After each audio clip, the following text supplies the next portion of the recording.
Merci Madame Rossignol. La parole est à Monsieur Daniel Fasquelle. Merci Monsieur le Président.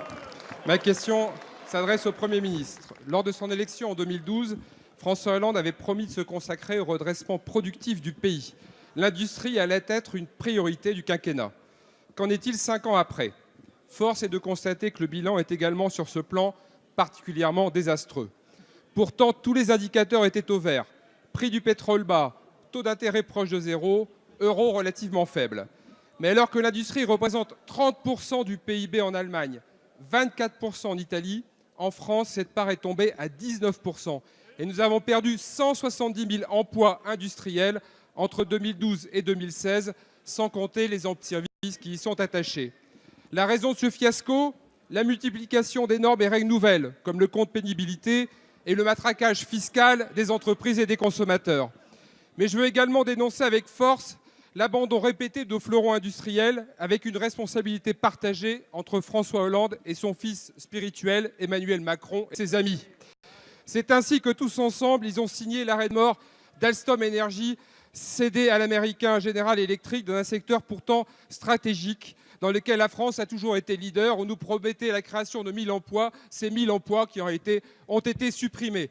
Que dire encore du rachat d'Alcatel-Lucent par le Finlandais Nokia en 2015 ou encore du naufrage pour la prise en compte en mai 2016 de Technip par l'américain FMC, une entreprise française reprise par une entreprise américaine qui aurait été en difficulté, un rachat que nous aurions pu empêcher. Une phrase résume tout. Elle a été prononcée par Emmanuel Macron quand je l'interpellais dans cet hémicycle sur la nécessité pour le gouvernement français de sauver MyFairlink, ex-SeaFrance, dernière compagnie française transmanche de transport de passagers. On ne peut rien faire. Alors ma question est simple. Monsieur le Premier ministre, avez-vous conscience de votre responsabilité dans cet abandon de plusieurs des plus beaux fleurons de notre industrie française depuis 5 ans? Merci. La parole est à Monsieur Christian Ecker, secrétaire d'État chargé du budget et des comptes publics. Merci Monsieur le Président, Mesdames, Messieurs les députés. S'il vous plaît. Monsieur le député Daniel Fasquelle, en matière de perte d'emplois industriels, la majorité précédente peut parler avec parole d'expert, puisque c'est 700 000 emplois industriels qui ont été perdus durant la précédente législature.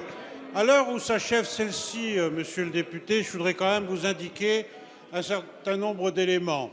Au cours de l'année 2016, ce sont 191 700 emplois qui ont été créés dans le secteur marchand.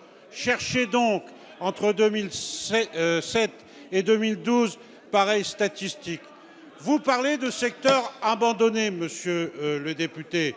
Je voudrais quand même souligner l'attention du gouvernement sur un certain nombre de secteurs en difficulté. Je pense à la filière nucléaire, je pense à la filière ferroviaire. Ce gouvernement est mobilisé pour soutenir les filières. Il l'a prouvé notamment sur le dossier Alstom. Il le prouvera sur d'autres dossiers, je pense notamment à la filière nucléaire. Alors, monsieur le député, ce gouvernement a permis de remettre la France industrielle en marche par des mesures que vous n'avez pas votées. Vous n'avez pas voté le suramortissement pour les entreprises, vous n'avez pas voté l'extension du crédit d'impôt compétitivité emploi qui permet à la France d'avoir un coût du travail inférieur aujourd'hui à celui de l'Allemagne. Alors plutôt que nous donner des leçons, vous feriez mieux de vous en tenir à la réalité. Merci, Monsieur le ministre.